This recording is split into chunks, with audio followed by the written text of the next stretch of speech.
Bab 124 Sensiu. Akhirnya kepribadian Keke yang lincah dan aktif membuatnya tidak bisa menahan diri, dan akhirnya melewati batas kafan dan berlari menuju area kabin. Binatang kecil seputih salju itu begitu berani sehingga ia benar-benar melompat ke atas lampu abadi dan mengamati dengan rasa ingin tahu. Wow, meskipun peluit melengkingnya tidak terlalu keras, peluitnya jelas terdengar di telinga Xiao Chen, dan angin gelap bertiup ke atas mereka. Dalam sekejap, seluruh rambut panjang seputih salju yang berkilau di tubuh binatang kecil itu berdiri. Suara yang tiba-tiba itu mengejutkannya, dan dia melompat ke bawah dengan tergesa-gesa. Naga kecil yang keras kepala, sebaliknya, penuh semangat juang dan telah memasukkan separuh tubuhnya ke dalam kabin. Sisik naga hitam bersinar dengan sedikit kecemerlangan, seolah-olah dia ingin berperang, tidak peduli apapun itu hantu, binatang atau manusia. Xiao Chen terbangun dengan kaget. Dia merasa tidak berdaya. Kedua anak ini bukanlah binatang biasa. Tampaknya mustahil untuk benar-benar menekan mereka dan tetap diam, tetapi sangat tidak pantas untuk menjelajah dengan begitu berani. Raungan besar datang, yang merupakan gelombang suara menakutkan yang dipenuhi aura kematian. Naga kecil yang keras kepala yang suka berperang itu diguncang kembali dari kabin oleh kekuatan misterius, dan suara hantu terdengar pada saat yang bersamaan. Sepertinya ada ribuan orang yang berbisik dan menangis pada saat yang sama, dan itu sangat menakutkan. Binatang kecil seputih salju dan naga kecil yang keras kepala ragu-ragu sejenak. Musuh yang tak terlihat membuat mereka menyadari bahwa situasi mereka tidak baik, dan mereka mundur tanpa sadar. Di saat yang sama, semburan kabut hitam keluar dari kabin, bergulung seperti awan gelap, dan puluhan bayangan ganas terlihat samar-samar bergetar, seolah ingin bergegas menuju kedua anaknya. Cahaya ilahi menyala, dan teknik pengekangan kekuatan magis terungkap.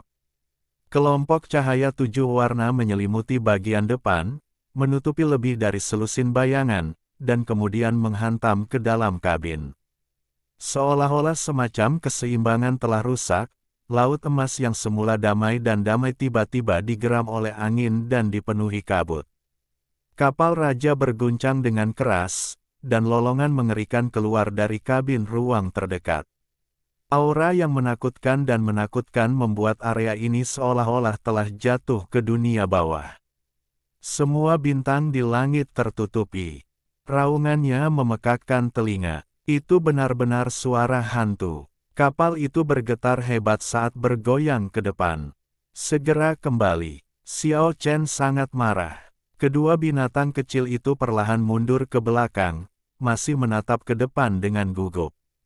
Bukankah aku sudah memberitahumu untuk tidak pergi ke sana? Melihat Xiao Chen memarahinya seperti ini untuk pertama kalinya, binatang kecil seputih salju itu menunjuk ke arah kabin dengan sedih, dan kemudian menunjukkan gigi dan cakarnya. Xiao Chen mendengarkan dengan cermat dan memahami maksudnya. Ada hantu menakutkan yang mengintip ke arah mereka di dalam kabin. Kedua binatang kecil itu bergegas mendekat karena mereka menemukan bahwa monster itu memiliki motif tersembunyi. Intuisi binatang mitos itu memang kuat. Xiao Chen harus menghela nafas. Perasaan spiritualnya, yang bisa dirasakan sebelum melihat atau mendengar, sebenarnya gagal di kapal kuno itu benda-benda jauh di dalam kabin, tapi kedua anak kecil binatang itu sangat menyadarinya.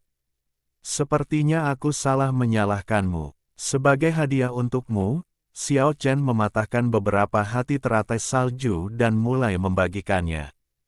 Hei, teriak Keke tidak puas, seolah mengatakan bahwa itu semua miliknya. Setelah mengamati dengan cermat, baik Xiao Chen dan Yan Qingcheng merasa ada hantu tak dikenal sepertinya sedang mengintip mereka dari arah kabin. Ini pertanda buruk. Jika kapal kuno melaju dengan kecepatan seperti itu, mereka mungkin harus terdampar di laut terlarang dalam waktu lama. Boom! Kapal besar itu bergetar hebat lagi, yang mengejutkan Xiao Chen dan yang lainnya. Baru saja, lambung kapal benar-benar miring, seolah-olah akan terbalik di laut terlarang kapal kuno, seolah-olah ada roh jahat yang kuat terbangun dari tidur nyenyaknya.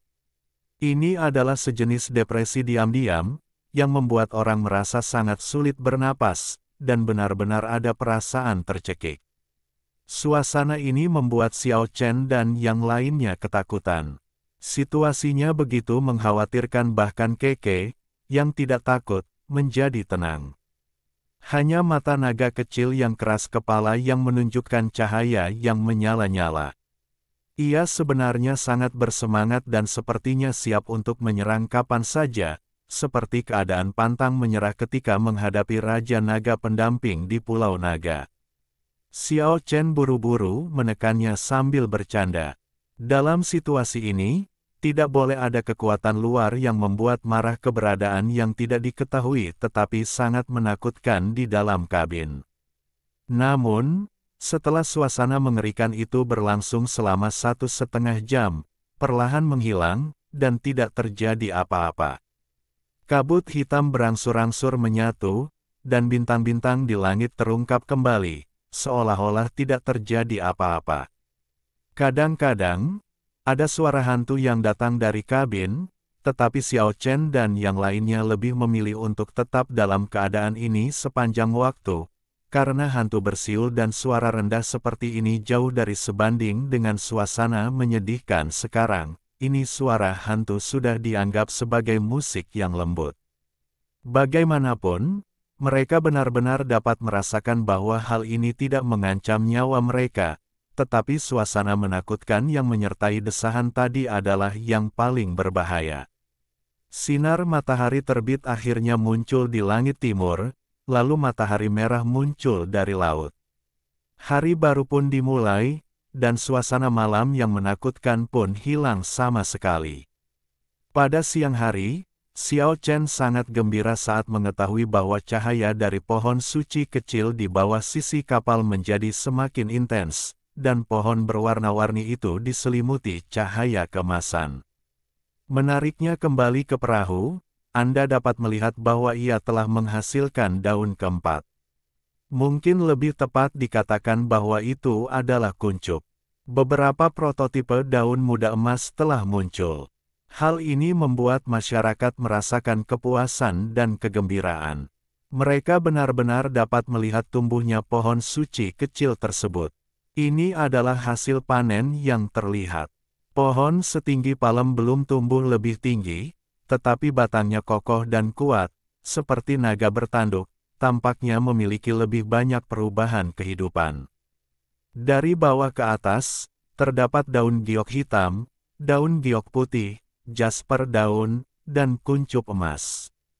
Rupanya daun giok emas bisa saja terbentuk di laut terlarang. Tentu saja, yang paling membahagiakan adalah binatang kecil seputih salju. Xiao Chen menempatkan pohon kecil itu di luar perahu lagi. Dia juga menantikan pertumbuhan lebih lanjut dari pohon suci kecil itu dan ingin tahu apa yang akan terjadi padanya ketika pohon itu akhirnya tumbuh besar.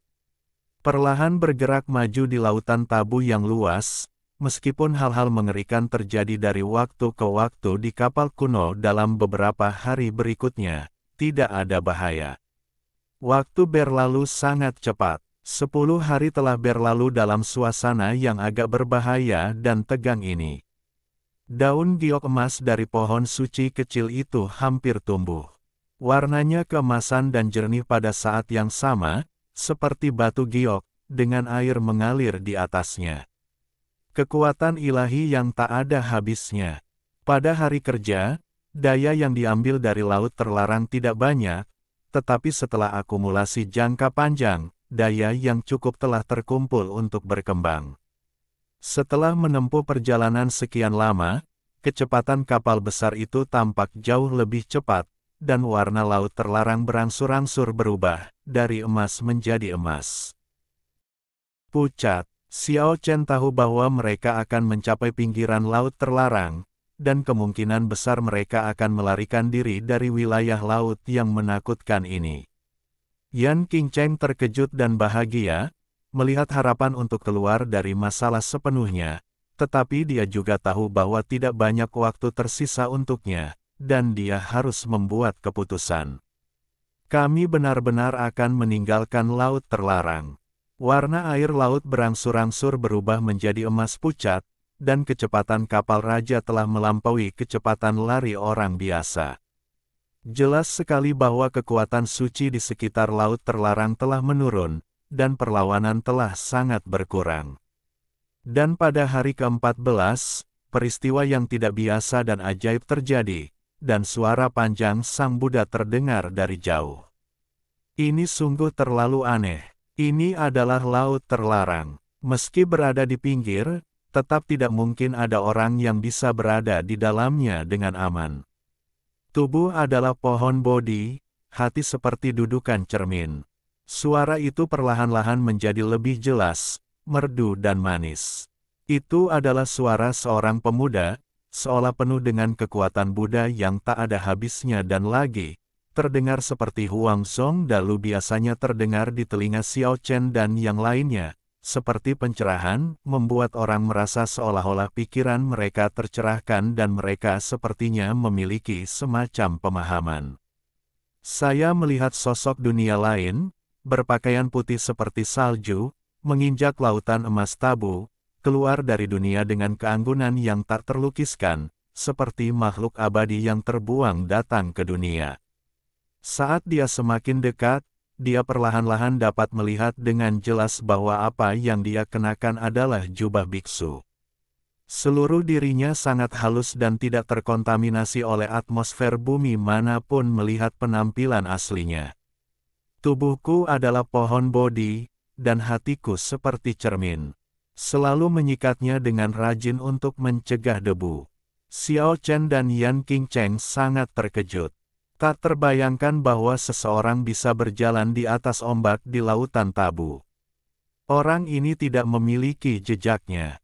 Tidak ada keraguan bahwa dia memiliki kekuatan sihir yang luar biasa.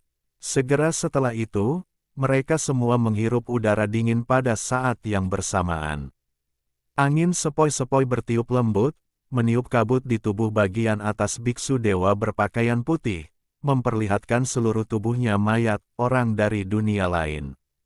Biksu tanpa kepala, kabut melayang lembut dan menyelimuti bagian atas tubuhnya dalam sekejap, tetapi Xiao Chen dan Yan Qingcheng benar-benar melihat pemandangan itu sekarang, meskipun itu hanya sekilas.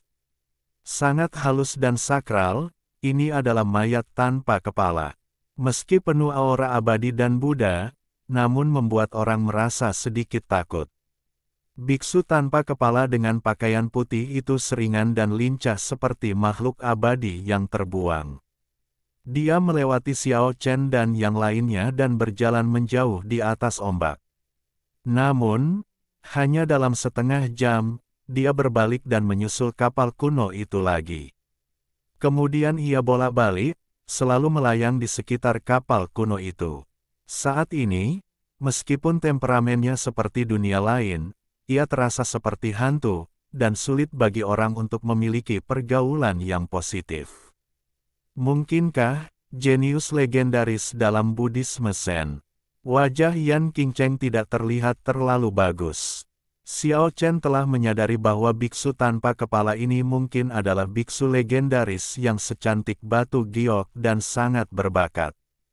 Tubuh itu seperti pohon Bodhi, dan pikiran itu seperti cermin. Selalu rajin menyikatnya agar tidak menarik debu. Jizi ini sudah terkenal selama ribuan tahun, dan semua orang mengetahuinya meskipun mereka bukan penganut Buddha. Namun, Biksu Sensiu yang berbakat dan cantik saat itu adalah sosok yang tragis. Jizinya baru saja lahir, tetapi menjadi daun hijau untuk memicu kemarahan orang lain. Pohon Bodhi tidak ada pohonnya, dan cerminnya tidak ada dudukannya. Awalnya tidak ada apa-apa, jadi bagaimana bisa menimbulkan debu? Jizi yang keluar hampir bersamaan ini keluar dari mulut 6 orang kelompok Huineng. Itu membuat orang kagum, dan sepenuhnya menutupi cahaya Biksu Sensiu. Patriark kelima Hongren awalnya ingin mewariskan warisan kepada seorang biksu dewa, tetapi kelahiran Hou Yijizilah yang membuatnya mengubah keputusannya sepenuhnya, karena dia tahu bahwa orang lain mungkin lebih cocok untuk menerima warisan. Jika Huineng tidak lahir, Sensiu mungkin akan menempuh jalan yang sama sekali berbeda. Sensiu memungkinkan Huineng. Hari ini, Bodhi tidak memiliki pohon, dan cermin bukanlah dudukan. Sejak awal tidak ada apa-apa, jadi bagaimana hal itu dapat menyebabkan debu? Jizi Huineng tidak akan pernah ada. Seorang bijak Buddha yang agung dengan bakat luar biasa, tetapi cahayanya telah dikaburkan sepenuhnya. Mereka yang mengetahui detailnya tidak akan melupakan kejeniusan Buddhis yang tersembunyi ini. Orang bijak Buddha yang legendaris, Sensiu. Xiao Chen bergumam pada dirinya sendiri. Dia merasa luar biasa. Dia adalah orang dari dunia manusia ribuan tahun yang lalu kepalanya. Memang tidak dalam keadaan normal, tapi tetap membuatnya bersemangat. Mungkin dia bisa melihat lebih banyak karakter legendaris di masa depan. Biksu tanpa kepala itu mengikuti sejauh puluhan mil, dan akhirnya menghilang ke laut terlarang, dan tidak terus mengejarnya. Apa yang terjadi? Bagaimana ini bisa terjadi? Yan Qingcheng juga gelisah dan tidak bisa tenang. Dia berkata pada dirinya sendiri, Pulau Naga benar-benar menakutkan. Ada orang seperti itu di laut terlarang di sekitar. 2 hari kemudian, gelombang biru di depan melonjak, lautan emas pucat benar-benar berubah warna, dan berlayar keluar dari laut terlarang. Akhirnya menyingkirkan area terkutuk itu, baik Xiao Chen dan Yan Qingcheng sangat bersemangat. Bahkan kedua binatang kecil itu melompat kegirangan, tapi ketiga kerangka itu benar-benar tenang. Namun pada saat ini, auman naga yang memekakkan telinga sepertinya datang dari Jiutian, berguling dan melonjak di atas laut biru, menyebabkan air laut bergolak dengan hebat. Di kejauhan, sebuah kapal besar berwarna-warni berkilauan dengan sinar cahaya, menunggangi angin dan ombak, seperti naga raksasa, dan ternyata itu adalah kapal dewa. Ia pernah membawa Yi Zhen, Liu Mu dan yang lainnya. Xiao Chen tidak menyangka akan bertemu dengannya di sini, dan samar-samar dia mendapat firasat buruk. Benar saja, kapal dewa itu bertabrakan langsung ke arah mereka dari luar laut terlarang, menimbulkan gelombang tak berujung dan seolah ingin menjungkir balikkan kapal raja. Aum, raungan hantu yang sangat tumpul keluar dari kapal raja. Kapal hantu hitam itu tidak menunjukkan tanda-tanda kelemahan sama sekali, dan meraung sebagai tanggapan seolah-olah memiliki kecerdasan. Bab 125 Dewa Penghancur Setan. Hati-hati. Xiao Chen dengan keras mengingatkan orang-orang dan hewan di kapal. Binatang kecil seputih salju, Keke, dengan gesit bergegas ke sisi perahu, mengangkat pohon suci kecil yang tergantung di luar, dan memeluknya erat-erat di pelukannya. Sinar cahaya warna-warni melesat ke langit, dan kapal dewa itu sepertinya datang melintasi ruang dan waktu dan mendekat dengan cepat. Kapal hantu jahat itu juga menambah kecepatan dalam sekejap, menciptakan angin dan ombak yang tak ada habisnya, dan aura iblisnya melonjak ke langit saat berlayar ke depan dengan cepat. Laut biru bergolak hebat, dan kedua kapal kuno besar itu tampaknya memiliki tarikan gravitasi yang tidak dapat dijelaskan satu sama lain, berubah menjadi dua berkas cahaya dan melaju bersama. Boom! Diiringi dengan suara gemuruh, seolah-olah dunia terbalik. Gelombang biru tak berujung melonjak ke langit, menutupi matahari di langit ombak. Meskipun kedua kapal kuno itu tidak benar-benar bertabrakan, mereka tampaknya telah bertabrakan di kehidupan nyata. Jarak antara keduanya hanya 10 kaki, dan energi iblis terang dan gelap yang berwarna-warni berdampak dan melonjak dengan keras. Samar-samar, semburan auman naga dan jeritan hantu terdengar. Langit dan bumi dipenuhi sinar cahaya untuk beberapa saat, dan angin gelap menderu untuk beberapa saat. Perbedaan yang tak bisa dijelaskan antara langit dan bumi ini begitu keras dan mengejutkan, rasanya dunia terbalik. Laut biru yang luas dipenuhi aura yang menghancurkan dunia, dan gelombang dahsyat yang membuat orang gemetar begitu luas antara langit dan bumi, seperti Bima Sakti yang jatuh dari langit dan miring ke bawah di mana-mana, dan sebagai seberat ribuan gunung tekanan. Pada saat ini, hal yang paling aneh adalah naga kecil yang keras kepala itu.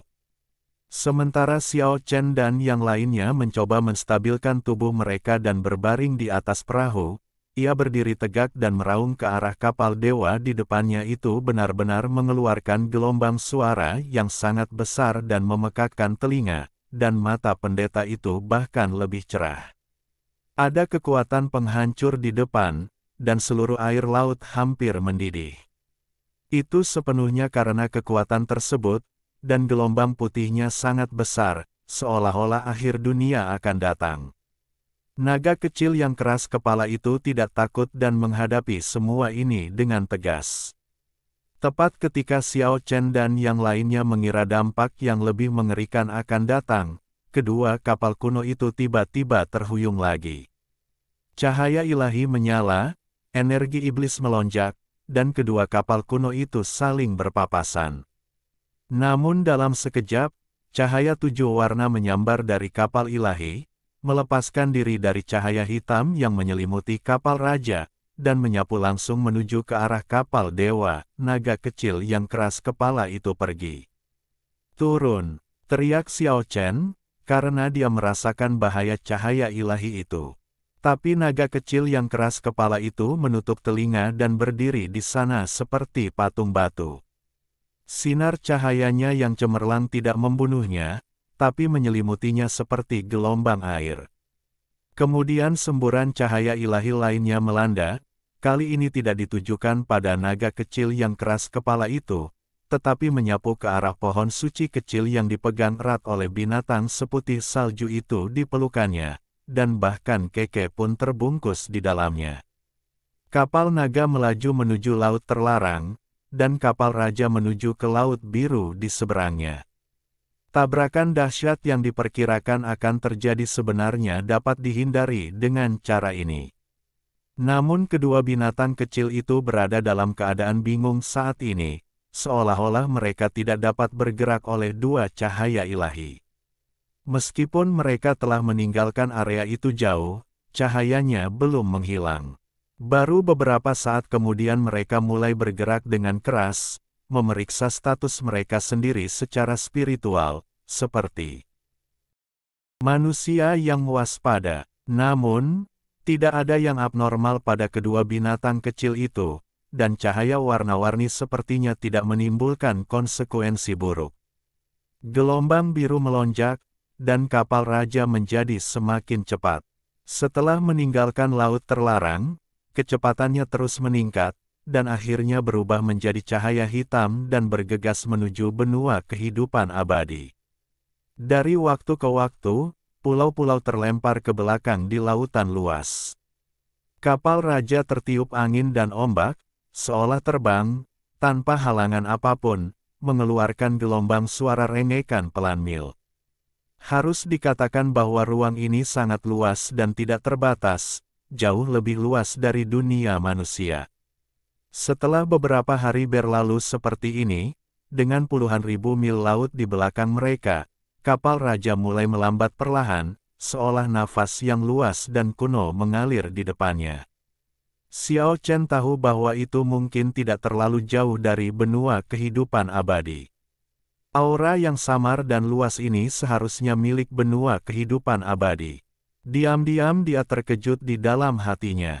"Yan Qingcheng, apakah kamu punya cara untuk meyakinkanku?" Mendengar Xiao Chen menanyakan hal ini, Yan Qingcheng merasa agak takut di dalam hatinya. Dia tahu bahwa Xiao Chen tidak akan pernah menunjukkan belas kasihan jika dia tidak membuat keputusan. Dia ingin mengambil tindakan, tetapi dia merasa tidak berdaya, tetapi dia sangat tidak mau berkompromi dengan seorang wanita. Yan Qingcheng terdiam lama, dan akhirnya tiba-tiba tertawa, seolah dia lega. "Mengapa kamu tertawa? Mari kita buat kesepakatan denganmu. Jika kamu membuat kesepakatan denganku, modal apa yang kamu miliki sekarang?"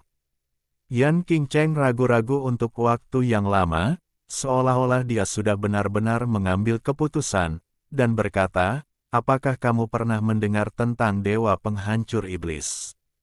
Dewa Penghancur Iblis. Xiao Chen cukup terkejut. Dia menatap Yan Qingcheng sejenak dan berkata, "Sepertinya ada seperti itu sebuah teknik di dunia manusia, yang merupakan teknik legendaris.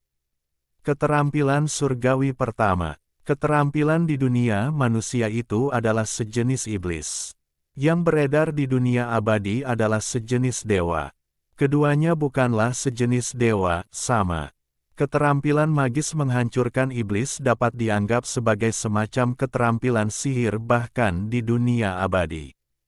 Bagaimana kalau saya menukar keterampilan tertinggi ini dengan Anda? Saya akan meneruskannya kepada Anda dan Anda melepaskan saya." "Haha, menurutmu itu cukup?" Xiao Chen tertawa dan berkata, "Ada begitu banyak jalan. Tidak peduli betapa hebatnya Tong Changsheng, Dewa Penghancur Iblis tidak terlalu menarik bagiku. Teknik di dunia keabadian ini bukan hanya Dewa Penghancur Iblis." Yan Qingcheng menghela nafas, mengambil keputusan dan berkata, "Oke, jika kesepakatan ini tidak berhasil, mari cari cara lain. Karena kamu sudah mendengarnya teknik ini, Anda harus mengetahui nama keluarga iblis dan dewanya." "Ya, saya tahu. Meskipun teknik ini sangat kuat setelah selesai, ia juga sangat iblis. Dalam proses budidaya, perlu digunakan manusia, dan ada bahaya besar." Petik 2. Anda benar, membudidayakan benih pemecah iblis. Tuhan membutuhkan kuali untuk menempatkan obsesinya. Ini adalah metode yang paling sulit di antara semua jenis keterampilan. Ini sangat berbahaya. Dan dalam proses ini, jika skillnya lebih rendah dari kuali, maka akan dikendalikan oleh kuali, tidak bisa melawan, tidak bisa melarikan diri, tidak bisa melawan. Kalian harus tahu apa artinya ini. Dapat dikatakan bahwa hanya ada 3 atau 4 orang yang benar-benar dapat berkultivasi. "Apa yang ingin kamu katakan padaku?" Xiao Chen bertanya. "Saya ingin Anda menjadi kuali saya." "Tahukah Anda apa artinya ini?" Mereka yang mempraktikkan Dewa Penghancur Iblis pasti akan memilih seseorang yang tingkat kultivasinya jauh lebih rendah daripada miliknya. Dan mereka yang mempraktikkan keterampilan semacam ini seperti saya Fa, peluang suksesnya terlalu kecil. Bisa dibilang, pancaran obsesiku ada di tubuhmu. Kalau takdir kita nyambung, aku tidak akan bisa mencelakakanmu, karena saat kamu mati, aku tidak akan mampu bertahanlah. Terlebih lagi, keahlianku lebih rendah darimu, jadi kamu tidak dalam bahaya. Akulah yang dikendalikan." Xiao Chen tersenyum, sementara Yan Qingcheng mengertakkan gigi. Ini sama saja dengan kompromi. Menjadi begitu dikendalikan oleh Xiao Chen, semuanya dipertaruhkan.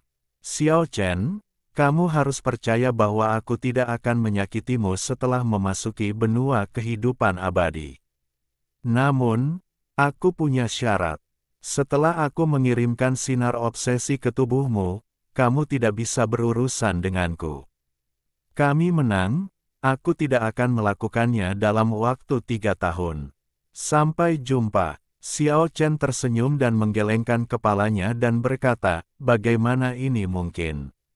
Setelah 3 tahun tidak bertemu satu sama lain, begitu kamu berhasil, bukankah aku akan menjadi kuali yang sebenarnya untukmu untuk mencapai kesempurnaan?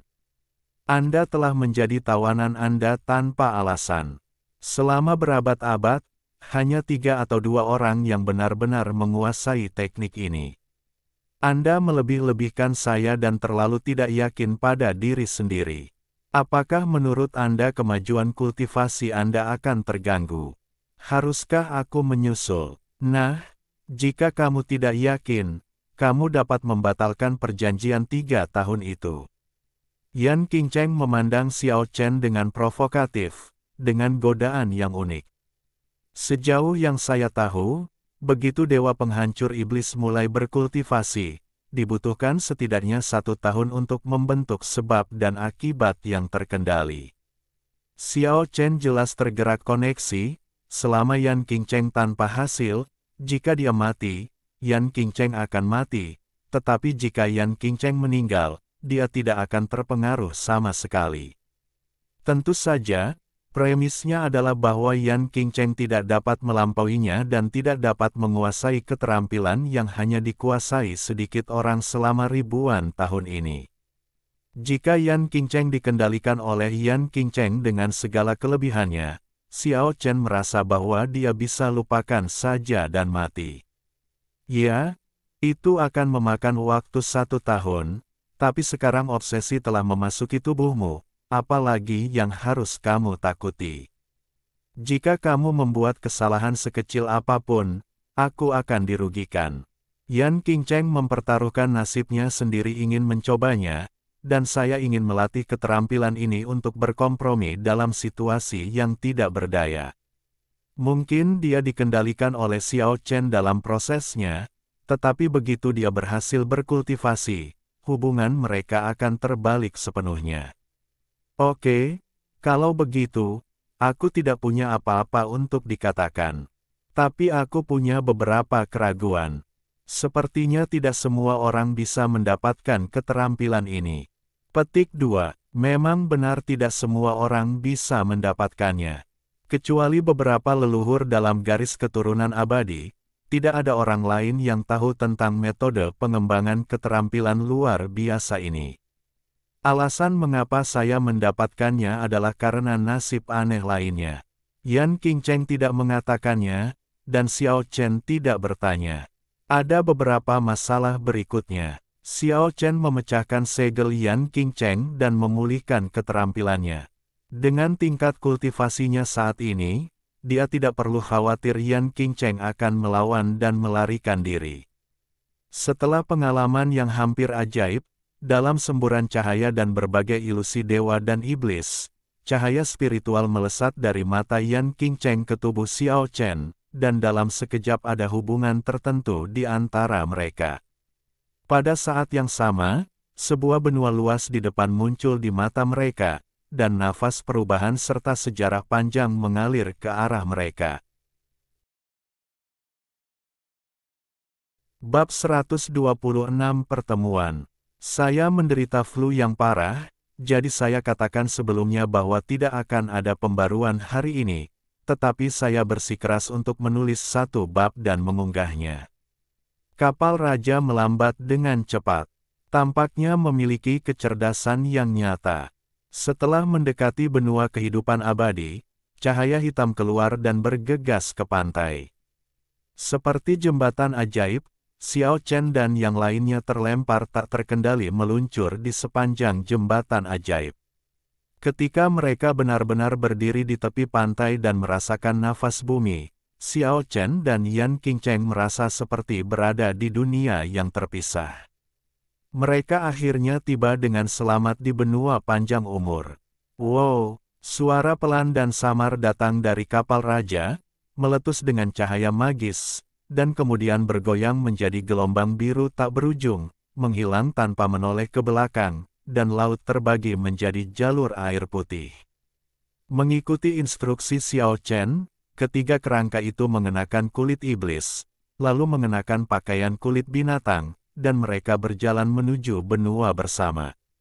Saat mereka melangkah maju, tidak jauh dari sana, belasan sosok muncul di hutan di tepi pantai dan mengelilingi mereka. Xiao Chen memperhatikan bahwa daerah ini sepertinya pernah mengalami pertempuran sengit.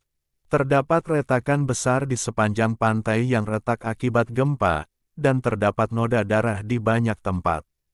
Orang-orang yang berkumpul di sekitar semuanya adalah laki-laki dan perempuan muda, tidak satupun dari mereka adalah orang-orang biasa. Laki-laki itu tampan dan perempuan secantik bunga. Jelas tidak biasa jika sekelompok orang seperti itu muncul bersama di pantai. Terlihat bahwa mereka semua adalah kultivator, dan tingkat kultivasinya tidak lemah. Adik perempuan, kamu kembali dengan selamat. Seruan datang dari depan. Dia akeong tanda pagar persen. Xiao Chen merasa sedikit tidak bisa berkata-kata. Dia tidak menyangka akan bertemu seseorang dari kelompok abadi begitu dia mendarat, tapi dia tidak panik. Yan Qingcheng bergegas mendekat dan memberitahu mereka sesuatu dengan penuh semangat. Sekarang, nasib Xiao Chen dan Yan Qingcheng telah dikaitkan. Yan Qingcheng tidak bisa berpikir lain. Sebaliknya, dia harus melakukan yang terbaik untuk membantah rumor tentang apa yang terjadi di Long Island. Yan Qingcheng berdiri di sana sambil memandang ke dunia lain. Meskipun para pemuda dan pemudi itu juga luar biasa, mereka tetap tak tertandingi. Beberapa pandangan yang sangat tidak bersahabat datang dari sisi berlawanan, dari beberapa pria muda. Meskipun para wanita tidak bermusuhan, mereka juga menatap Xiao Chen dan yang lainnya dengan hati-hati. Xiao Chen diam-diam memperhatikan orang-orang yang menyukai Yan Qingcheng dan mendengarkan kata-kata mereka yang penuh perhatian. Adik perempuan, mengapa kamu kembali dengan kapal aneh seperti itu? Untungnya kamu kembali terlambat beberapa bulan, jika tidak maka akan berbahaya. Ketika kapal dewa kembali belum lama ini, para penggarap dari berbagai sekte yang bertemu dengan orang-orang Long Island di sepanjang jalan telah terjadi pertempuran sengit di tepi laut, dengan korban yang tak terhitung jumlahnya. Petik 2. Ya, untuk bertarung demi Raja Naga pendamping itu, memang ada sungai darah. Pantainya diwarnai merah dengan darah. Itu terlalu menakutkan. Para dewa, malaikat jatuh, dan naga merah semuanya muncul hari itu. Meskipun mereka berbicara dengan sangat umum, Xiao Chen sudah tahu dengan jelas apa yang terjadi sedikit. Ini bukanlah hal yang baik. Berita, Liu Mu dan yang lainnya tidak tahu apakah mereka masih hidup atau sudah mati. Tapi dia beruntung bisa menghindari pembantaian. Adik perempuan, kamu benar-benar luar biasa. Kamu tidak hanya menghindari pertempuran berdarah tragis itu dan kembali dengan selamat, kamu juga menaklukkan Raja Naga. Saya pikir Master Pasti akan mengukuhkan Anda sebagai penerusnya. Sedikit bingung, karena malu dan tidak tahu bagaimana menjelaskan bahwa naga kecil yang keras kepala itu bukan miliknya, dia menatap tajam ke arah Xiao Chen. Adik perempuan, apa nama naga ini? Sudahkah kamu memberinya nama? Seorang pemuda dari sekte abadi berjalan menuju naga kecil yang keras kepala itu dan berkata, sekarang 11 Raja Naga terkenal di seluruh dunia. Raja Naga Ungu, Raja Naga Hijau, Raja Naga Bersayap dan lainnya telah menyebar ke seluruh benua. Siapa nama Raja Naga dari sekte abadi kita? Tanda tanya. Para dewa akan gemetar ketakutan. Pada saat ini, apalagi beberapa orang yang penuh perhatian. Para pria muda dan bahkan wanita tampak sedikit bersemangat dan berjalan menuju naga kecil yang keras kepala itu. Aduh, ketika seorang pria mencoba mengelus naga kecil yang keras kepala itu, tubuhnya gemetar karena keterkejutan dari aumannya yang memekakkan telinga. Jelas sekali bahwa auman yang mematikan gendang telinga itu membuatnya sedikit bingung. Raja Naga yang sangat kuat. Seru mereka semua, itu bukan milikmu. Kali ini, Xiao Chen akhirnya berbicara. Pada saat yang sama, naga kecil yang keras kepala mengabaikan mereka dan datang ke sisi Xiao Chen dengan bangga. Siapa kamu? Beberapa pria sebenarnya sudah lama melihat Xiao Chen dan sengaja mengabaikannya sebelumnya, tapi sekarang mereka harus bertanya. Xiao Chen, jawab Xiao Chen dengan tenang.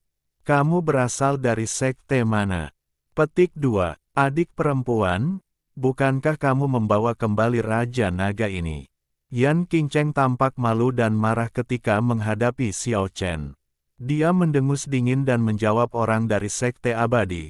Aku tidak menjinakkan naga kecil itu. Apakah kamu menjinakkan naga kecil ini? Chen, ya, saya tidak percaya. Saya hanya percaya bahwa adik perempuan saya menaklukkannya. Pria itu mencibir dan mendorong ke depan, mencoba berdiri di antara Xiao Chen dan Xiao Long. Sebaiknya kau menjauh dariku. Xiao Chen tidak ingin mengatakan apapun kepada orang seperti itu. Daripada berbicara omong kosong, lebih baik mengambil tindakan. Adapun penjelasannya, saya yakin Yan Qingcheng akan dipaksa untuk maju.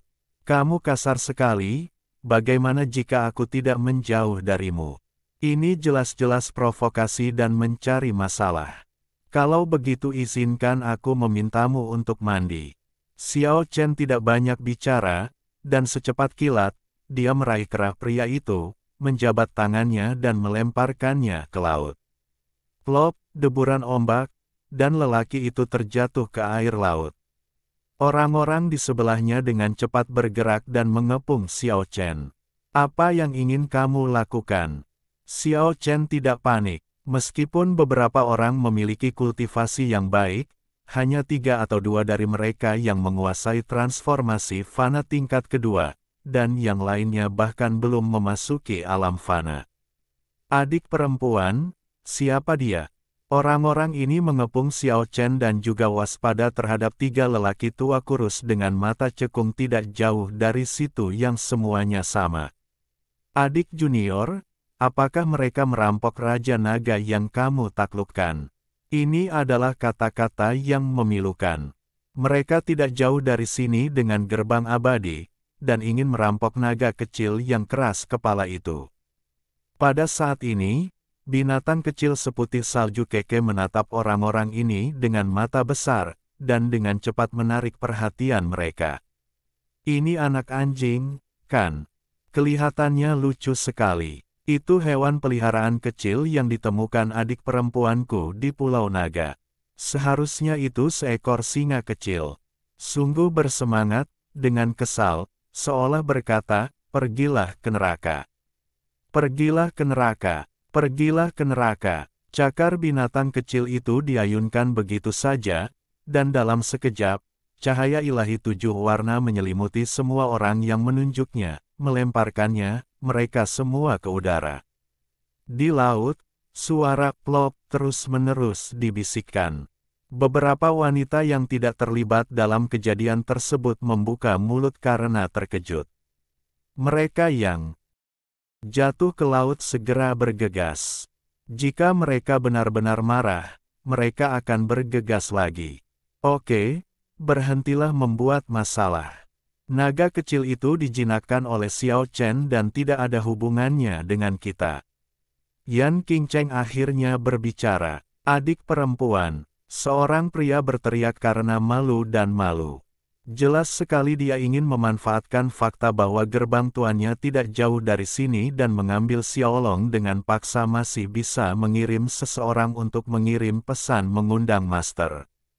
Jangan khawatir. Naga kecil yang keras kepala itu bukanlah Raja Naga, tapi dia memang rekanku. Aku tidak bisa membiarkanmu mengambilnya. Setelah mengatakan itu, Xiao Chen terkekeh dan berkata tanpa basa-basi, aku lupa untuk memberitahumu. Ya, kami sebenarnya adalah satu keluarga, dan Yan Qingcheng adalah istriku. Ini merupakan pukulan berat bagi para pria, dan mereka semua berteriak. Apa yang kamu bicarakan? Kamu menghujat sekte abadi. ... Yan Qingcheng juga sangat malu dan berkata kepada Xiao Chen dengan suara dingin, tolong hargai dirimu sendiri dan berhenti bicara omong kosong. Apakah aku mengatakan sesuatu yang salah? Kamu dan aku memiliki nasib yang sama. Sikap Xiao Chen acuh tak acuh. Tapi itu bahkan lebih menjengkelkan. Namun, tidak ada yang berani maju ke depan. Mereka telah melihat betapa kuatnya Keke, dan naga kecil yang keras kepala itu juga sangat bersemangat untuk bertarung. Ketiganya tidak jauh dari situ persis sama. Orang tua itu membuat mereka semakin takut untuk bertindak gegabah. Xiao Chen, jangan paksa aku, kalau tidak. Yan Qingcheng sangat malu hingga dia tidak bisa berkata-kata. Pada saat ini, gelombang energi yang kuat melonjak dari kejauhan, dan sesosok tubuh muncul diam-diam di pantai. Kakak kedua ada di sini. Xiao Chen merasa terancam dan menatap sosok yang tiba-tiba muncul. Ini adalah pria parubaya yang hampir berusia 40 tahun, dengan perawakan sedang dan penampilan yang sangat biasa, tetapi matanya sangat tajam. Tidak ada keraguan bahwa orang ini sangat kuat dan memberikan perasaan yang tak terduga. Xiao Chen cukup terkejut. Meskipun orang ini berasal dari generasi yang sama dengan Yan Qingcheng dan yang lainnya, dia jelas dianggap sebagai master dari generasi sebelumnya dalam hal usia dan kultivasi. Adik perempuan, kamu kembali. Guru utama tahu bahwa kamu aman dan sehat melalui altar abadi, jadi dia meminta beberapa murid untuk menunggu kamu kembali di pantai. Mendengar kata-kata ini, Xiao Chen bahkan lebih terkejut. Undet benar-benar tidak dapat diprediksi. Tidak dapat dibayangkan bahwa tingkat kultivasi sang master dapat diketahui melalui altar bahwa Yan Qingcheng, yang berjarak puluhan ribu mil, aman dan sehat. Saya telah bertemu kakak kedua. Yan Qingcheng buru-buru memberi hormat dengan hormat. Kakak laki-laki kedua dari Sekte Abadi meminta Yan Qingcheng untuk bangun, dan kemudian berkata kepada Xiao Chen, temanku, kamu tampaknya memiliki karma dengan adik perempuanku. Silakan kembali ke Sekte Abadi bersamaku. Xiao Chen tidak ragu-ragu. Dia setuju dan tidak perlu takut.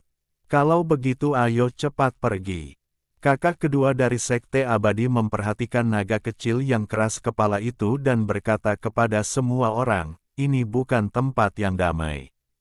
Ada banyak pembudidaya yang belum bubar dan telah menunggu di pantai. Akan buruk jika mereka melihatku. Berjalan ke pantai, hutan sangat luas, dan benua panjang umur tampak seperti tanah liar. Sekte Abadi berada di pantai Laut Cina Selatan, hanya beberapa puluh mil jauhnya. Dalam perjalanan, Xiao Chen terkejut menemukan bahwa sebenarnya ada banyak pembudidaya yang berkeliaran di daerah ini. Saat melewati hutan pegunungan, saudara kedua dari Sekte Abadi bahkan lebih berhati-hati dan meminta semua orang untuk bersembunyi. Malaikat jatuh dengan cepat bergegas dari atas, tapi untungnya dia tidak memperhatikan mereka. Segera setelah itu, Xiao Chen semakin terkejut menemukan pterosaurus hitam melayang di atas laut tidak jauh dari situ.